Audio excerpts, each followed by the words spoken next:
Something lurks in the darkness, watching, waiting.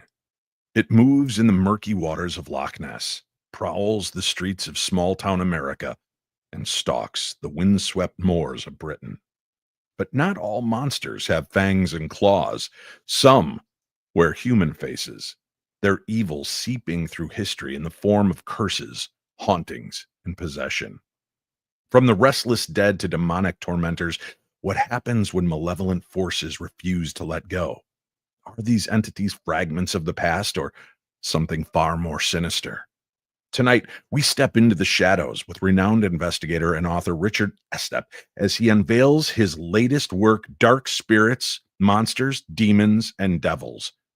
The stories are terrifying, the spirits are waiting, and the darkness is very real.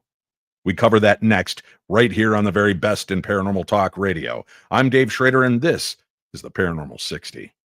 I'm not gonna stand here and listen to this baloney. He won't float. He doesn't stand for baloney.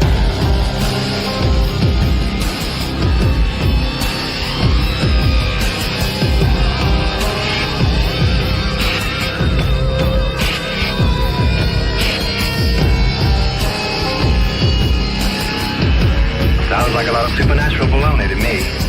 Supernatural, perhaps. Baloney, perhaps not.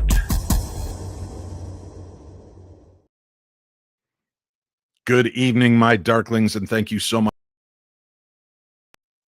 It is a strange and unusual night, and one that I guess we should address straight off the top for those of you that follow my social media as we talk about dark spirits this evening. I posted earlier this evening a news story that broke on TMZ regarding our good friend Aaron Goodwin from TV's Ghost Adventures. And the gentleman that brought that news story to me is our guest tonight. We'll be discussing so many different topics, but for those of you that have not yet read the article or familiar with what's going on, it seems that Aaron Goodwin was part of a murder for hire plot. Unbeknownst to him, his wife had been engaging in a very strange communication with a prisoner to take the life of Aaron Goodwin. This was supposed to happen back in October. She has recently been arrested. Thankfully, the hit did not take place for a mere $11,000 put on the head of a human. You wonder about the darkness. We talk about things like ghosts and vampires, the demonic realm, and other strange things on this program. But sometimes it's the darkness within us that's much more terrifying than anything you'll ever face in an old haunted house or asylum. And that story really hit me hard because obviously Aaron's a good friend and has been for nearly 20 years now. To read a story like that about somebody you actually know, it's absolutely earth-shattering. And there are more stories like this. There are stories of these beasts that wear human costumes that walk amongst us. And I want to introduce our guest. He is not one of those beasts that wears a human costume. He is a delightful gentleman, and he has a brand new book out. Tonight's guest is Richard Estep, a prolific author of over 20 books on true crime and the paranormal, including serial killers, the minds, methods, and mayhem of history's most notorious murderers, and the horrors of Fox Hollow Farm. As a matter of fact, if you've been watching that mini series that's running right now, that is an investigative documentary series about Fox Hollow Farm, it is all based on Richard's book, The Horrors of Fox Hollow Farm. A regular columnist for Haunted Magazine and a familiar face on haunted case files, haunted hospitals, Paranormal 911, Richard brings a wealth of knowledge and firsthand experience to the supernatural. That is why he's always one of my favorite guests. Originally from Britain, he now resides in Colorado, where he works as a paramedic. His new book is Dark Spirits, Monsters, Demons, and Devils, which releases tomorrow, March 11th, 2025. He is here for us this evening. Welcome back to the program. Richard, thanks so much for being here. Good evening, Dave. It's always a pleasure to be back. Thanks for inviting me. So, obviously you cover quite a wide swath of stories in the new book, but touching on the darkness within man with, the Herb Baumeisters from Fox Hollow Farms, when you see a story like the one that broke today about Aaron Goodwin, and just let me let people know that the story is not just clickbait. It is a legitimate story. We have done our due diligence and spoken to the people that know, and it is very real. It is on TMZ. You can find all the information there. You can go to my Facebook page and you'll find the page there where we put up prayer and requests for Aaron as well. But gosh, how does that speak to you? I mean, it's one thing to do these research on people that we don't really know, right, Richard? But when it's impacting somebody that's in our world, in our realm, unbelievable. I think as human beings, we're very good at thinking it cannot happen to me, it cannot happen to us. Medical providers like myself, we're the worst of all at that, you know. I think you see this stuff all day long. And of course, in today's environment, every true crime documentary you watch, you know, every miniseries, every book you read, it is everywhere. And you just shake your head and think, wow, those poor people, but they're abstract. You know, they're victims. And it's interesting, when I was going through paramedic academy as a student, I remember a doctor really tearing into one of his student physicians because he referred to somebody as the chest painer. And he said, whoa, hold on. That's not a chest painer. That's somebody's dad or brother or son who has chest pain. And his name is Mr. Smith, and he's probably scared right now. So let's talk about that. And I don't blame people for doing this, because it's just a natural protective instinct, right? It could never happen to us. It couldn't happen to somebody we care about until it does. Right. And it seems to be involving in more and more people's lives. You know, I obviously I don't like to call myself a fan of true crime because that sounds weird. I'm fascinated by true crime, fascinated by the elements of it and the people that are involved in these stories. And sadly, had true crime touch my life. Gosh, almost 30 years ago now, where a friend of mine was brutally murdered along with two of her children, and her unborn child had been stolen from her. They opened her up and took the baby. Those three animals that were involved in the crime are still in prison, although their death sentences were commuted to life without parole, and they sit in Illinois prison systems. It's so strange to think of, wow, this isn't something that's just TV fodder. It's not just something that happens somewhere far away and with some family you've never met and never would cross paths with.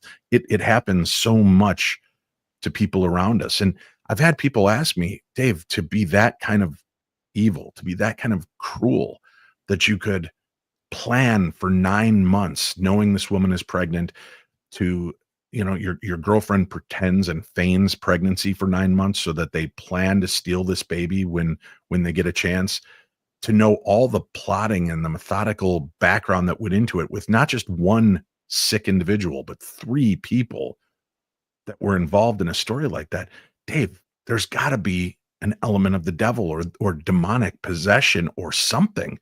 And I wish it were that easy, Richard. I wish I could, you know, maybe it'd make things feel better to know that it's, oh God, it's the devil. But what's more heartbreaking to me is, no, it's just how broken parts of humanity are and how little regard they hold. And you think, well, this is new, but it's not. Look at the way we've treated you know, the indigenous peoples, the way we've treated anybody that we come up against that we want power over. It just seems that we steamroll and don't care. And there's, you know, just unbelievable darkness out there. Do you believe that there's an element of the paranormal that's tied into crimes like Herb Baumeister, or this woman married Aaron Goodwin, or the 3 animals that took my friend and her children's lives? Do you think it's possible that does really exist, or is it more likely just broken and fractured humans? I think if there is an element of that in such things, it should be the very last thing we consider, because it's too easy and it's too convenient. It allows us to sleep more easily at night. You know, the idea that some faceless monster, some evil spirit, some evil entity is responsible is far more palatable to us than the idea that another human being could do this thing. And I've heard it said, I wish I could remember who to attribute the quote to, Dave. I can't, but it's very powerful. I've heard it said that true evil begins when we objectify and depersonalize other human beings. And that speaks to a lack of empathy. And I promise you, I will not bring politics into tonight's show, but it was said by a very influential individual this week that empathy is a bug in Western society, a bug as in a bug in a computer program, an error, a mistake, a problem. When I believe empathy is the heart of the human condition. And you're of this mind, you and I have talked about this extensively. And true evil begins when you can depersonalize another living being to such an extent that you can do these horrific things to them, that you cannot appreciate just how painful or tormenting those acts are. You don't need devils and demons and monsters for that. That's great for the silver screen. I think in the vast, vast majority of these cases, the so-called devil made me do it defense is a cop-out. But then you read quotes like the one that appears in the article today about Aaron Goodwin, right? His wife texting some man who had an illegally smuggled cell phone in his cell, trying to set up this hit on her husband. And again, it's probably part of the way we put it, the spin on it. But the one post is, "Oh, am I horrible for wanting him dead instead of just divorcing him?" And Yes, that's you are. even a question, right? That's even a question is just, I don't know, man. It's a weird part of You know, humanity I don't think I want to understand. I mean, having written several true crime books, having studied the field extensively, sometimes it's a rhetorical question. Sometimes it's a written communication that's, if this is read, she's trying to make herself look. I don't know because all the facts are in. And I'll also say this, that my heart goes out to Aaron Goodwin, and I'm very, very glad he's okay. I Yeah. also do believe she deserves her day in court before we pass trial by media, which is probably going to be the most unpopular thing I could possibly say tonight. Nonetheless, it's true. But I will say this, evil hides behind a human face far more often than it hides behind a monstrous one, in my opinion. Yeah. Yeah. And I think, you've written a book about the devil and demons and having so many different people kind of weigh in on the perception of evil and demonic realms. And, I was very thankful to be part of that book. And I thank you for involving me in that. But as I look at these kind of stories unfold in the way that people react and treat one another, and it makes me wonder if there ever was such a thing as demons ever, or is it really just us trying to disassociate with Mhm. that nature of really who we are? And I think we're all guilty at some point in our lives of just being cruel for cruel's sake. We are. But when does it cross that line? I mean, I sit there and I watch and I hear these stories of people doing horrendous things. And man, who hasn't been driving in their car and the jackass next to you keeps cutting you off, and you just, as you're crossing that bridge, think, boy, it'd just be so easy to yank that wheel and knock him right off this bridge. But the difference is you say, ooh, it would be so easy to do it, but you stay steady, stay the course. But to other people, it's just like, he's got to go. It's mind numbing that short exists in humanity. I think, I love the John Wick movies. Love them. And mainly because I love dogs. And any guy that will kill that many people because they harmed his dog, I can get right behind, and that's a very, I think, healthy fantasy, and yet by the same token, people do harm animals every day. It is one of the most vile I don't even want to talk about it because it gets my Right. blood pressure up. But we all recognize it isn't appropriate to take that actual real world step. So I do think that movies and popular culture can be cathartic for us. We get to work our way through those fantasies, You even look at my dog funny and tell her to get off the couch. I would, but in reality, we know reality, right? We know fantasy. But I think we live in a day and age where an increasing number of people are finding it hard to separate fantasy from reality. And I'll say something else that may make me more unpopular. The paranormal field is a minefield for that. There are individuals that are selling you agendas in which, certain monstrous entities or types of creatures will hunt you, will terrify you. But for a few easy payments of $49.99, you can take their course and not only be protected, but combat them and be a superhero, right? It's dangerous thinking. And I'm definitely not attacking here the people that go into this in good faith and ask the questions and have the best interests of others at heart. Um, I've also in the paranormal field seen some incredible compassion and displays of kindness and charity, and we see the very best of some people in this field as well. You know, and Agreed. I think the outpouring of support for Aaron just in the couple of hours since this story broke on social media, the outpouring of support for him, whether you agree with his style, whether you agree with, you know, whether you like his show, whether you like his boss or not, is irrelevant. From a bunch of humans to another, we're all very, very glad that he had this, that he escaped, and that's good. That's compassion. You know, that's really the way I see it. So split this hair. I mean, this is where it gets really strange for me, right? You mentioned that, and then I've watched people posting about this story, Mhm. and that line of empathy and compassion is such a straight razor, and it cuts because I will watch people say, "Oh my God, I can't believe that Aaron is such a sweetheart and such a beautiful soul. It should have been Zach." Awful. And right, and you think It shouldn't have in been anybody. in one breath, Mhm. you took compassion and empathy and just blew it out. It shouldn't be Mhm. anybody. Nobody should be targeted for death. No. And shame on and I don't care if I lose listeners. I don't care if I lose followers. Shame on you if your answer is it should have been blah blah blah. You know? It should I have been agree. Hitler. It should have I been somebody Yeah. horrible like that, but it shouldn't have been Zach and it shouldn't have been David No. or Richard or anybody else. It No. shouldn't have happened, period. No, I agree. And I'm not even going to say however, though my brain wants to. I agree. We live in a day and age, though, when half of this nation feels that way about the other half because they think differently, they see differently, they vote differently. We have very different sets of values, or at least it appears that way. And you and I talked about this when we talked about demons, I think last time. You know, never have we been so at one another's throats. And I think a key element of this is digital communication, so social media. How many of those people putting those comments out there would be in a room with, you know, Mr. Baggins or anybody else, with me, with you, and would say that to their face? I'm willing to bet almost none of them. But it's so easy when you're behind the protection and sometimes anonymity of a keyboard or a phone, isn't it? It Mhm. enables you to be cowardly and to be mean spirited and the worst version of yourself.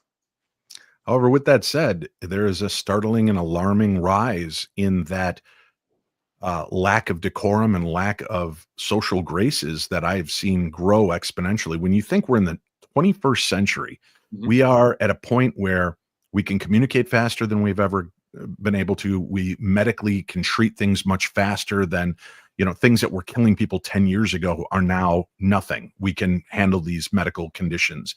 We are elevated in so many different ways, but yet humanity still kind of stagnates. And you'd think that we would be evolving to the point where other people's sexuality, religious choices, financial status shouldn't matter. What you see is flesh and blood. What you see is human. And it seems like we've lost that more. And you know, before I used to think maybe that's a fatalist attitude, but now I watch half of America Mm. um, go after people of different beliefs, different sexualities, different lifestyles with vigor, and they do it in person as well. Mm. There's just I don't know, man. It's a dark time and a dark world. And you know, I'm glad people like you are putting together books that give people insight into stories to show that this is nothing new, but showing how these stories continue. So maybe we can start to learn from what we're seeing now and the stories that you put together in the books like this and other authors so that we can maybe if we start taking note of this, we can consciously make the effort to not be those people anymore. I think that's a wonderful and admirable goal, and it's never been more sorely needed than it is now. I mean, to look on the brighter side for a minute, you know, technology is also a wonderful tool. You see people that are unifying thanks to the ability to communicate like this. You see people that are doing GoFundMe's for individuals that can't pay their healthcare or have had some kind of personal tragedy, you know. So it's a double-edged sword, and it is what we make of it. We just need to choose, all of us, we need to choose to make it more positive. And that's a choice we make not just every day, but many times every day. Right. Right. We're going to talk more about the book. I want to talk about some of the more interesting cases and stories. And I mean, you've got, like I said in the opening, a myriad of tales. It's not just serial killers or, monsters. It's such a wide swath of different topics. I want to know, how do you narrow that down? We'll talk about that. We'll discuss some other things. I'll keep an eye in the chat room as well for questions from our listeners. But before we do that, let's just take a very quick break. We'll be back with more of the Paranormal 60 right after this. Oh, are you reading me? Come in. Hello? Greetings from the Shadow, and welcome to ShadowZine. My name is Jeff Belanger. I'm an author, podcaster, and explorer of the unexplained. For 30 years, I've been investigating the paranormal, UFOs, monsters, and things that bump in the night. Lately, you may have noticed how major TV networks and even social media networks have been pushing our favorite subject back into the shadows. I say good. That's why I launched ShadowZine, a monthly underground publication that covers your favorite topics in depth by some of the leading writers and researchers out there. If you're looking for 30-second TikTok clips, go somewhere else. If you're ready for a deeper dive, put down your phone and pick up ShadowZine. You can't find it in stores. This is old school print. Head to shadowzine.com and be part of the underground revolution. That's shadowzine.com, and I'll see you in the shadow. And ShadowZine issue 2 is out. And Richard, do you know anybody that's involved in that one? I might just, yeah. I was honored that Jeff asked me to write that issue, and I wrote it. You can't make this up. Talk about inspiration. I wrote it in the hall of a haunted castle in Cornwall, England. A castle said to be haunted by a demon dog, by a young teenage lady that would throw you off the battlements if she didn't like you. And fortunately, she didn't throw me off the battlements. But ancient England, I got to write ShadowZine almost entirely overnight, one dark night in a castle. How cool is that? I hope people like it. Very cool. Yeah, check out shadowzine.com. There's a link for it on today's program guide, as a matter of fact. And I've had people reach out to me asking, where do those commercials come from? If you're an author, if you're a creator, you're looking for ways to promote your stuff, you can always reach out to me, Dave at paranormal60.com. That's Dave at paranormal60.com. And Winnie Schrader, my wife, is the one that's responsible for making the ads that you see appear on this program. She produces and creates and edits them. So amazing work, great job, and great ways to promote. So if you are interested, contact me. I'll put you in touch with Winnie, and you guys can work out a deal to make sure that your stuff, your projects, your upcoming events, your books, your ShadowZines can be covered and seen by a bigger, broader audience. All right, the book that we are here to discuss, this is exciting, comes out tomorrow. It's called Dark Spirits, Monsters, Demons, and Devils. Richard, talk to me about how you select the stories that you want to present in this book. And obviously, because you've done such a wide, swipe of different types of stories, what were you looking for or focused on in trying to bring this book to life? Well, the brief on this, the deal that I made with the publisher, the contract was thankfully suitably vague. They said, we want something on the darker side of the paranormal. And I said, done. And I've often, being a little hypocritical, Dave, I've often bemoaned the fact that we do focus so much on the darker side of the paranormal. And yet that's what people find interesting. So I really got to take a swing at it, but I got to define dark. So part of that was paranormal cases, which the darkness came from human beings themselves. And I'll give you an example. I'd long wanted to write about the Salem witch trials. Oh, thank you, Wendy. That's sweet. I hope you enjoy it. Yeah, Wendy says, Richard, I thought I bought all of your books. Now I need this one. Yeah, you do, Wendy. And it is available. I've got a link for it on today's program guide as well. Go ahead, Richard. Yeah. So if you look at Salem, and I know many of your viewers and listeners will be very familiar with it, the real darkness there, I think, had nothing to do with possession, evil spirits, things of that nature. It had everything to do, when you look at it more closely, with mean-spirited human beings settling scores with their neighbors. They saw the opportunity to get rid of people they didn't like, and they took it. And wealthier individuals that wanted to improve their own position at the expense of others. When you delve into who exactly it was that suffered during the Salem witch trials, none of them were very rich individuals, and the vast majority of them were poor women, as in women who were financially, economically not doing all that great. And so times have not really changed all that much, have they? And No. looking at Salem through that lens, it teaches us that the more we think things change, the more they stay the same. A very real darkness over those events and proceedings, not necessarily anything to do with evil spirits and spectral evidence and things of that nature.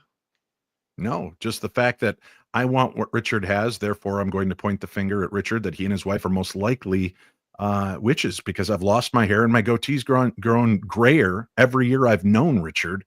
And the only way I can understand that is that he and his wife must be practicing black magic. And therefore you get underneath the scrutiny. And if you are in fact then tortured and proven to be witches or not, I get your property. I get the things because I'm making the claims against you. It's unbelievable. People still don't grasp that end of it and that concept as much, that a lot of it was just about we're the rich and we want what you have. And therefore we're going to place these horrible allegations against you that will now strip you of your humanity and strip you of your items. And they will now become mine just through that initiation.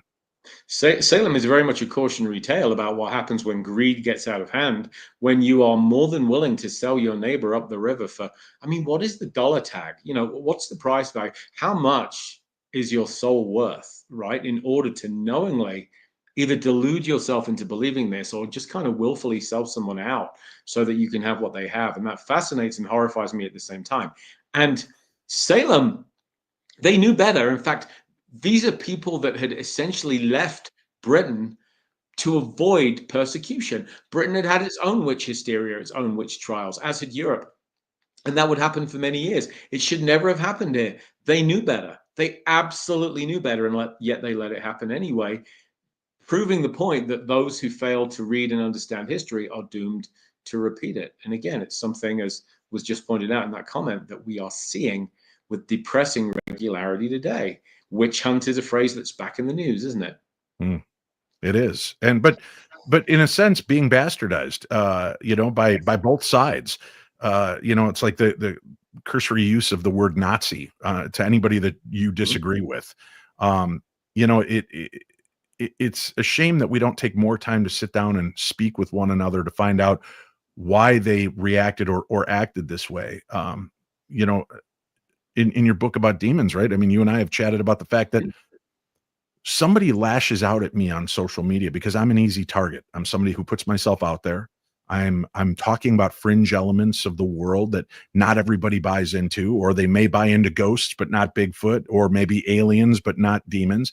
And I'm easy to lash out at. And it would be very easy to go down that trailhead of lashing back out at people. But in a lot of instances, sometimes I'll retweet it and ask people to throw some prayers to this person because obviously they're going through something right now, because this is not the way you treat one another. So let's all keep this person in our thoughts. And it's been amazing. I would venture to say, Richard, probably 70% of the people that have done that and then have seen me put out a prayer request for them, not snarky, not sarcastic, or you need Jesus, boy. It's not one of those kind of dismissive comments, but just taking the time to realize, I hear what you're saying.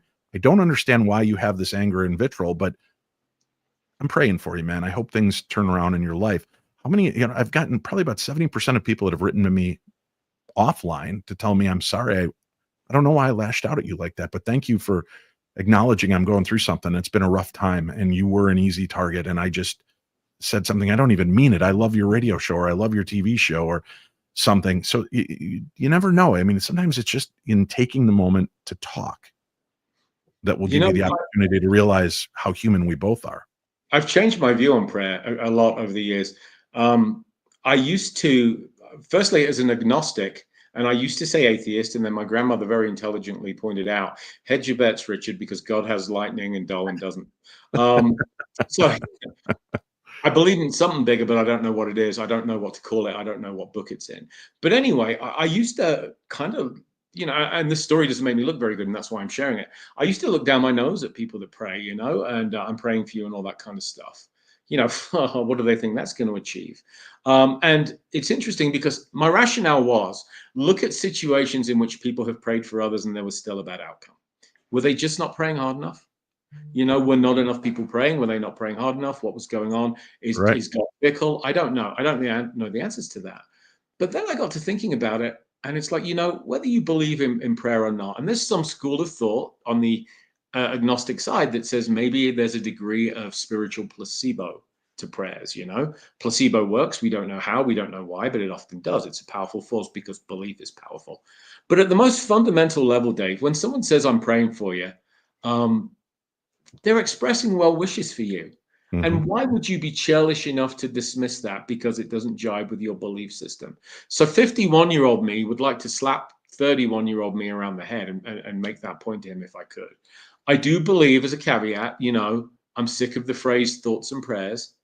They have their place, but we need action. It is Agreed. very easy to simply say thoughts and prayers and not do anything. But thoughts and prayers married to action, I think, is a wonderful thing, especially when you have individuals praying for someone they don't know, that are simply hoping, they're asking the universe or some higher power or whatever it is, for clemency, for the well-being of another human being. And however you slice it, whatever belief system that comes from, whatever holy book it does or doesn't accord with, that is a beautiful and sacred thing. So now I'm all for prayer. And I think it's a great starting point. Let's pray, but do stuff. You got to pray just to make it today. I think that was the MC Hammer one-off tune that didn't hit quite as big as You Can't Touch This, but pretty good. Let's talk about some of the other style of cases, and with a look at the paranormal. Obviously, you've got many different the devil made me do it, or creature encounters, things that one side can look at and say, look, there are no such things as ghosts. It's demonic. There are no such things as Bigfoot. They're demonic. There are no such things as aliens. They're demonic. If you believe that strongly about your backing, to me, that means then if you believe in things like angels and demons, there's a big scope between there of things that exist. And why limit your scope to maybe having a life-altering experience by witnessing and seeing the other side of these stories? When you're a hammer, every problem's a nail. And so I hurt my back once. I blew out my L5S1. And so my doctor said, I really think with this blown disc, you're going to need surgery, which is not what anybody wants to hear. And so I talked to another paramedic who said, look, you go to a surgeon, you know what they're going to recommend? Surgery. So go to some other practitioners, get some alternative viewpoints. I tried acupuncture, which amazingly worked temporarily in that my hand hurt more than my back when they stuck the needles in it. But it didn't fix the problem. I tried a chiropractor and things of that nature. I tried several other things, and ultimately the fix was surgery.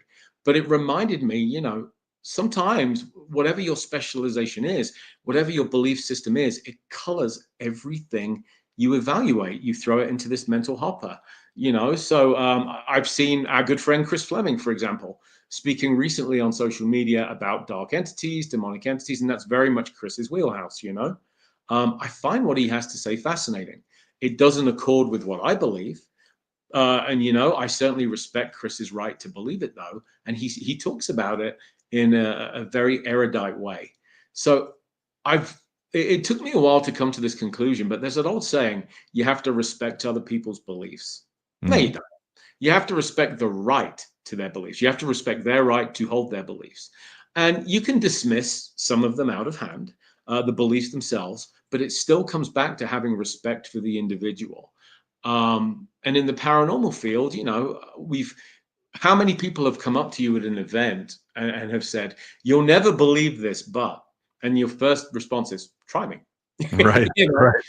Some are more credible than others. I think some are easier to explain than others, and some defy explanation. But I do love hearing those accounts from people. And it's always important to remember, whatever happened, they believe it.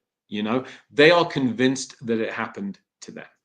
I was looking at, for a book I'm currently working on about cryptids and monsters.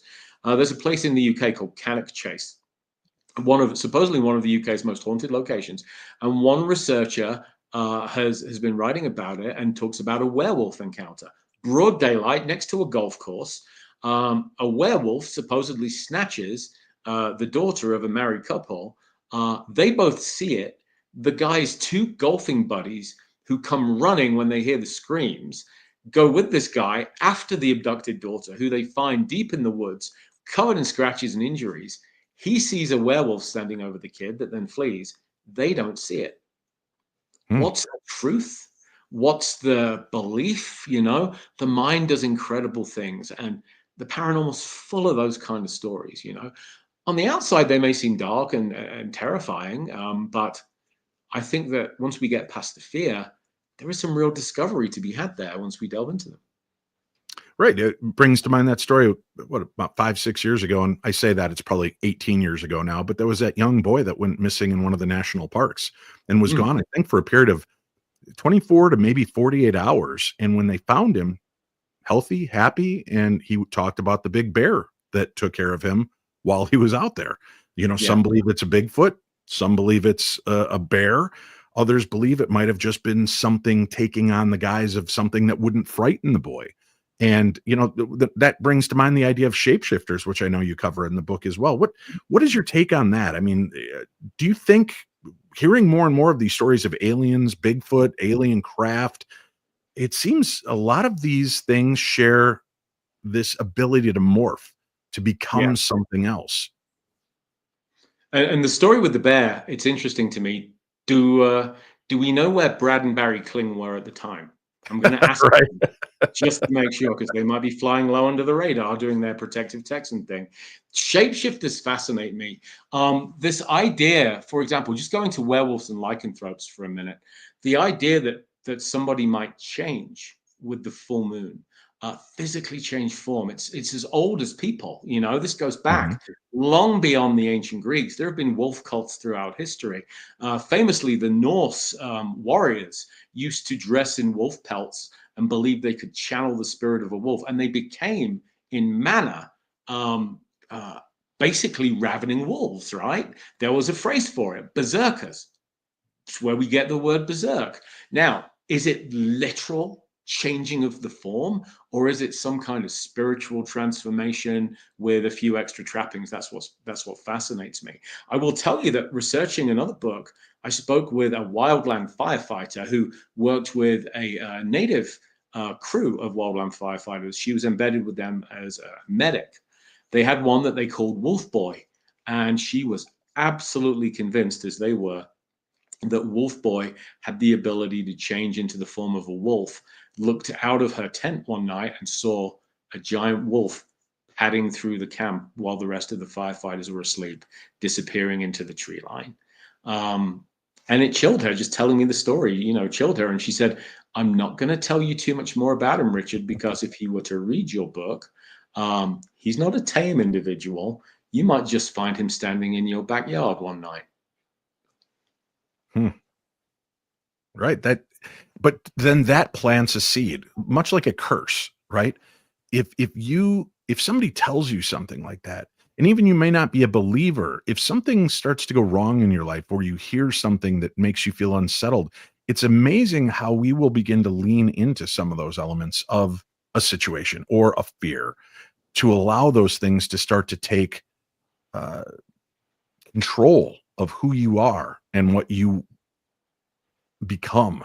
And I say that because I think that some people buy into curses and dark magic and belief systems in such a way that it is a magic. It's not, you know, you mentioned placebo. In a sense, placebo is still a magic, because it is something we know has no medicinal good. There's nothing to this sugar pill unless you happen to be a diabetic who's going low. Then it might be good. But otherwise, it does have a mental change for people. So the concept that I want to go into battle, and that as Dave Schrader, I don't know that I'm man enough to do this, but if I wear the pelt of the bear and I feel that energy and that connection, it doesn't necessarily mean that the bear is channeling through me or that I have become the bear. But there is still something kind of magical about the element of that, again, that mask of anonymity. It gives you strength to do things that maybe without that cloak, you wouldn't have the courage to try. Very true. And then you think about the historical side of this. So you imagine these Norse raiders that would just descend upon these unsuspecting settlements. And what did those villagers see? these screaming, raging, huge, bulking, wolf-like creatures that were, you know, laying about one another with axes and swords, blood everywhere, screams. That's how I think so many of these stories of these enormous humanoid wolves got into widespread use from the Norse culture down throughout the ages until today. It makes absolute sense. Talking about placebo and curses, I did write a chapter on curses in the book, and I'm of the opinion that a curse really only has as much power over an individual as they choose to give it. And some of them, I think, are downright distressing and basically inventions. The so-called Curse of the Exorcist, for example, on the movie I'm talking about now, there are still people. Ellen Burstyn, who starred in the movie, talked about, you know, somebody's father died and we had two people. You have a major Hollywood motion picture. Statistically, people are going to die. I cover the Curse of Superman. You know, the idea that you have one Superman dies of what is believed to be suicide by gunshot, but there are some questions about it. Of course, we have the awful situation with Christopher Reeve. But then you look at the fact that, you know, the majority of men who have played Superman have actually done really well. Ask Henry Cavill how he's doing at the minute. And I also think that how about Kirk Allen, who was the first Superman, yeah, and portrayed him? He lived a long, healthy life, and you know when it's people in the entertainment industry, it's easy to think there's something dark and malevolent behind it, but we also forget that a lot of these people live to excess. yeah, troubled lives. We also forget that Christopher Reeve, as a direct consequence of his paralysis, did an incredible amount of good with not just his foundation, but legal changes. You know, that man's legacy is so much more than blue tights and a red cape, as amazing as that is. So I looked at curses. I looked at things like Lord Carnarvon's curse, you know, the mummy's tomb and the so-called curse associated with that, the hypothesis that perhaps molds or fungus had been just germinating in the tomb and had infected people. Curses are fascinating. They don't seem to work on you if you don't know you've been cursed.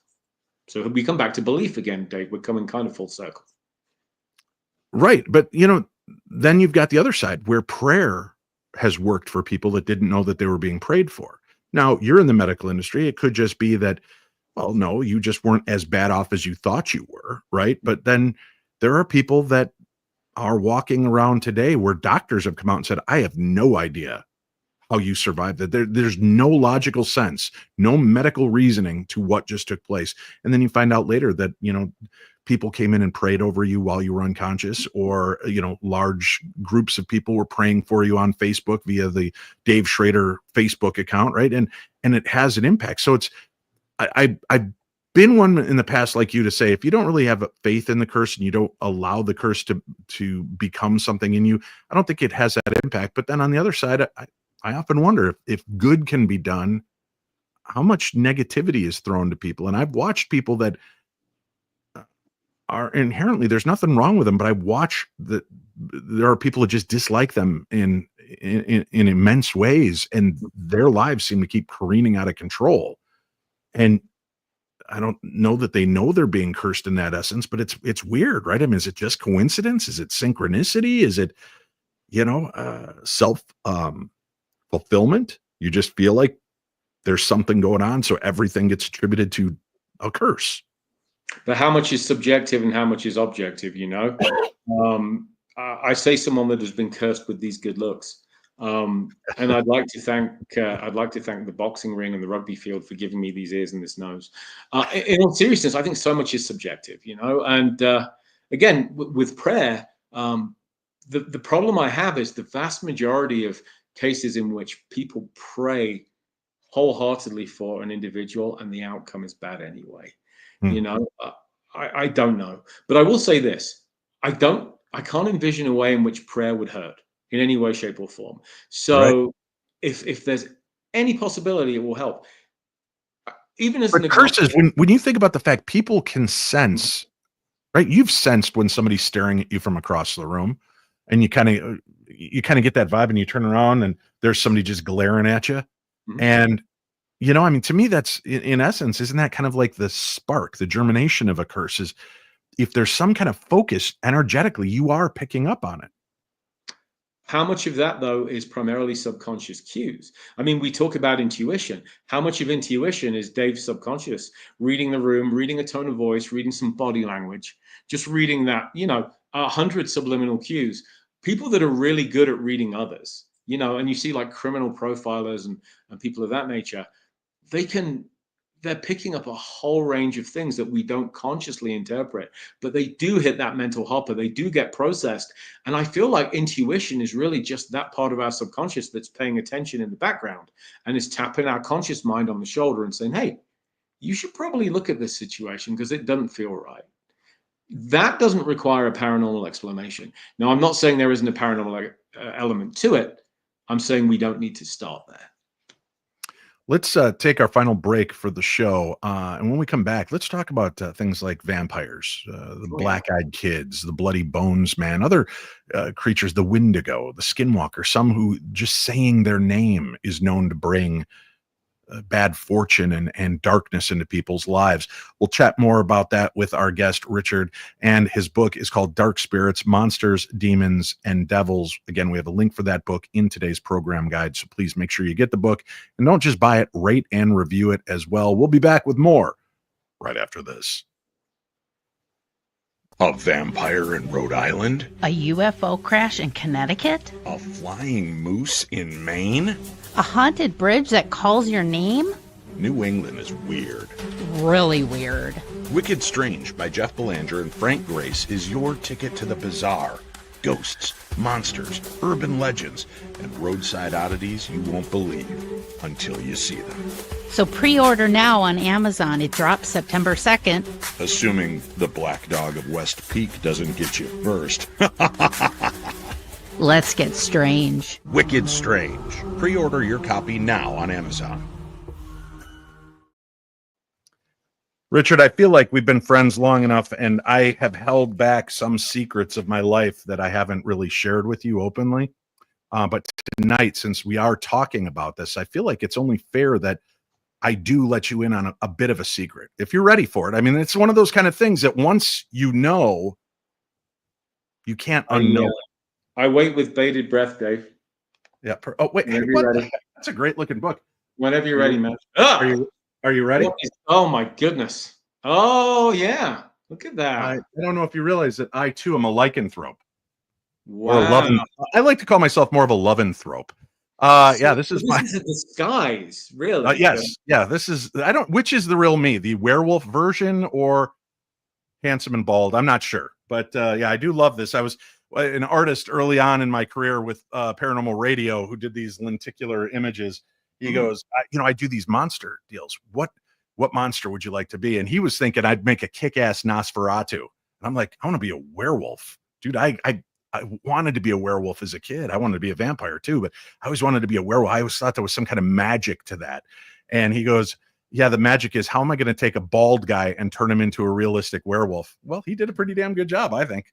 He really, really did. I'm not saying something similar is going on with me, but I'm at that age where now the hair is coming through my skull and following some pathway where it emerges from my nose and ears. That's got to be paranormal, right?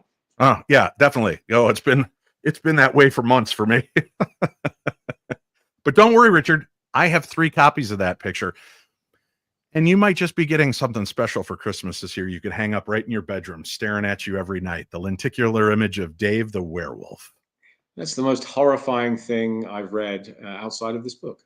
You're welcome. You're welcome. Let's talk about vampires. Let's talk about the black-eyed kids and other phenomenon like that.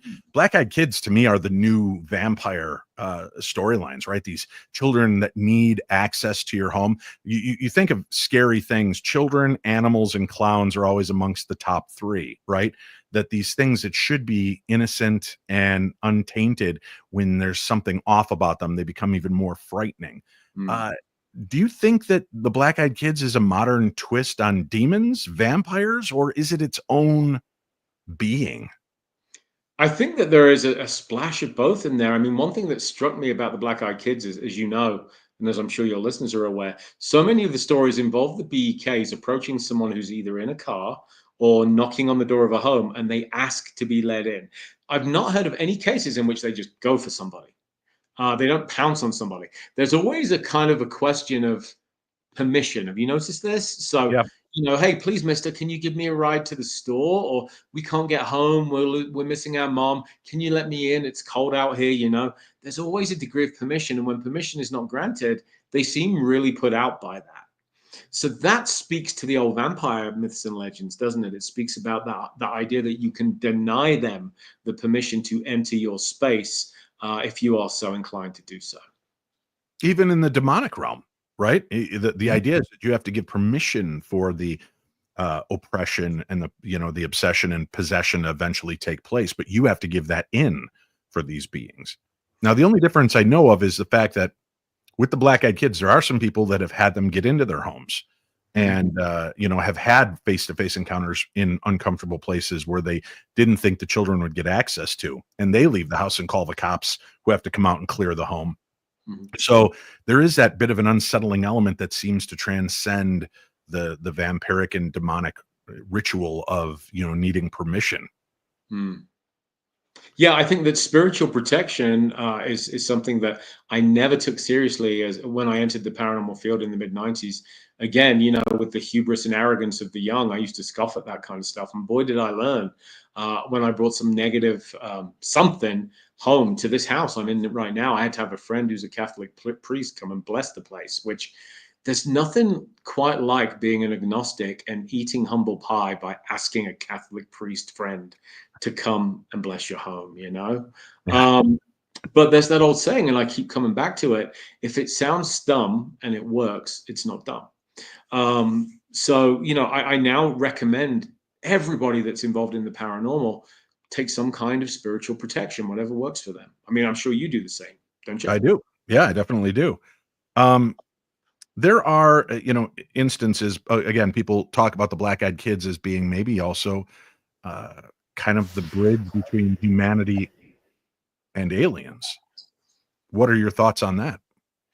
The BEK stories, it really struck me because I just finished a book on Mothman, so I was in Point Pleasant. And of course, Mothman has the Men in Black component to it.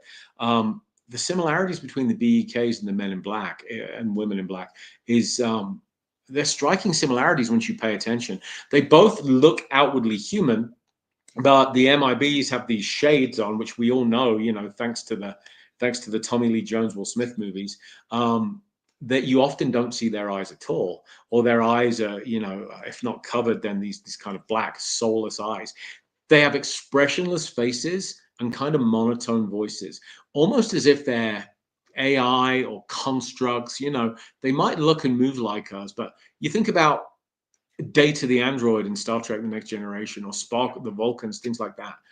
There's that expressionless, emotionless sense of menace, that they evoke. And the MIBs and the BEKs, many of those who encounter them talk about feeling a sense of existential dread without being able to specifically pinpoint why. Yeah, well, as you're describing something that's monotone, kind of just, this almost robotic version, my two teenage daughters came to mind, though. I got to be honest with you, because they're very emo, very two-tone, and they terrify the hell out of me a lot. Richard, do you think that there's something evil influencing them, or is that just puberty? You're the father of teenagers, Dave. You're meant to be terrified perpetually. Yes, and they do their job. I love the fact that too, people, as I'm watching the chat room, I'm throwing up some of the comments that people are talking about the black-eyed kids. That's one that really seems to frighten people. You will laugh about the vampires, right? Because obviously there's no such thing as vampires or werewolves, but yet black-eyed kids really unnerve people. And I think, well, isn't that an interesting aspect to, again, what we allow to influence and change us, what we allow to have control over our minds. Just like there are some people who are terrified by the concept of ghosts or terrified by the concept of a Ouija board, when in effect, there's other people that have very amazing experiences with all of these different elements of the strange and supernatural. But I think the difference is we've gotten comfortable with vampires over the years. I mean, one of my favorite shows is What We Do in the Shadows. Right. It's so funny. It's brilliant. You love the vampires. Imagine that show with black-eyed kids. Of course, you just can't do it. No. And so I think they're unnerving because they aren't everywhere in popular culture. They aren't ubiquitous. Whereas vampires are. We had Leslie Nielsen playing one, you know. Yeah, right. You're laughing just thinking about it. Dracula dead and loving it. Right, exactly. So vampires have been lampooned, and I think it's easy to forget that they do have a very serious backdrop. You know, back when medical science did not understand tuberculosis, did not understand post-mortem changes to the body, the idea that a body might, if you were to dig it up, have what looked like fresh blood in its mouth, because you know dead bodies can regurgitate blood. Fingernails do not grow after death. Hair does not grow after death. That's a myth. But the skin around them shrinks and makes it appear as though they're elongated. The same is true of the gums. These are all things right now which any mortuary science 101 class will teach you. But just 200, 250 years ago, especially in either New England or Old England, especially in the rural parts, that was horrifying. And that was a sign that, you know, the unquiet dead were getting out of the ground and stalking the living at night in search of blood. What got into your head when you were putting this book together, though? What is a story or stories that really did impact you, though? You know, several impacted me in different ways. One that I really wanted to challenge was, I'm a child of the 70s. And when I was a child in the 70s, you know, I grew up getting these kind of treasury paranormal books with various creepy things. And I got one called The Bermuda Triangle by Charles Berlitz. And I'll never forget it. You know, the Bermuda Triangle was terrifying, this part of the world where planes and ships could just disappear because aliens, waterspouts, sea monsters, Atlantis, all of the above, giant tentacle things. So I really wanted to revisit that a little bit. And I did it in a very down-to-earth way. I really looked at the shipping data, the insurance data, to see what it costs to insure shipping going through the Bermuda Triangle. And can you guess what I found? It costs nothing more. Yes, because statistically, the Bermuda Triangle does not exist. And if anything, unfortunately, in this world, money talks. And if Lloyd's of London are happy to insure you for the same price going through the Bermuda Triangle as they are sailing, you know, the Atlantic or wherever, chances are good that the Bermuda Triangle isn't a thing. And so that was kind of destroying one of my childhood, you know, nightmares, if you will. Well, let me help put that nightmare back in perspective for you, Richard, because we do know that money talks. There very well could be something dark and cursed about a place like the Bermuda Triangle, but we still need to go through it. And we don't want to have to pay a premium to pay Dave and Richard that are adventurers that are willing to go through it, but at a much higher price. So if we belittle it and it's stupid, it doesn't exist, you know, we can keep those lanes of transportation open. Yet there are still a lot of very strange missing craft and people that go through that area. You know, I think, though, far more terrifying, not to be a party pooper, but is the number of people that simply disappear every year without triangles of any nature. You know, you began by talking about the Fox Hollow murders, and just to bring it back to something serious for a minute, the most horrifying and dark aspect of that case for me doesn't involve the haunting of that house. It does involve the murders, each one of which was a tragedy, but it involves the fact that those poor men were written off and shunted out of sight and forgotten, primarily because of who they loved. That is the darkest and most horrifying thing about that entire case. And since the show came out, by the way, a tip of the hat to the local coroner in Hamilton County that is actually pushing so hard to identify those men. Over 500 people have come forward to offer samples and help identify some of those missing human remains. And what So you say by samples is DNA samples, so that DNA people, samples. we might be able to start Yeah. to identify who some of these bodies that Herb Baumeister had on his property might be. And I love that because, you know, we all hear how exploitative television is, and especially crime television. There is this glimmer of hope that those men may now finally get their names back. They have a memorial. They may well be ultimately laid to rest under their own names because of this man's work, which that show highlights. That man is a hero. And he's offsetting the darkness which took place in the 90s when an entire subgroup of human beings was just forgotten about. This is the evil that happens when we forget to treat people as people, when we other them. I don't want to soapbox too much more, but that's the darkest thing, I think, in Dark Spirits. what humans do to others. Get the book. It's out and available. For those of you listening right now on the audio podcast version, it's available now. And for those of you that are watching live, you could pre-order it right now. So go get the book. And again, read it, rate, and review it so more and more people find the book. Richard, continue doing what you do so well and enlightening and educating people and helping to remove the stigma of fear from so many of these things, giving us the ability to see beyond the cloak of terror and fright and panic that has been painted before us, and giving us more of a perspective, but still showing where there is evil and where we should be aware. I think that's powerful, and I appreciate the work that you do. Thank you, Dave.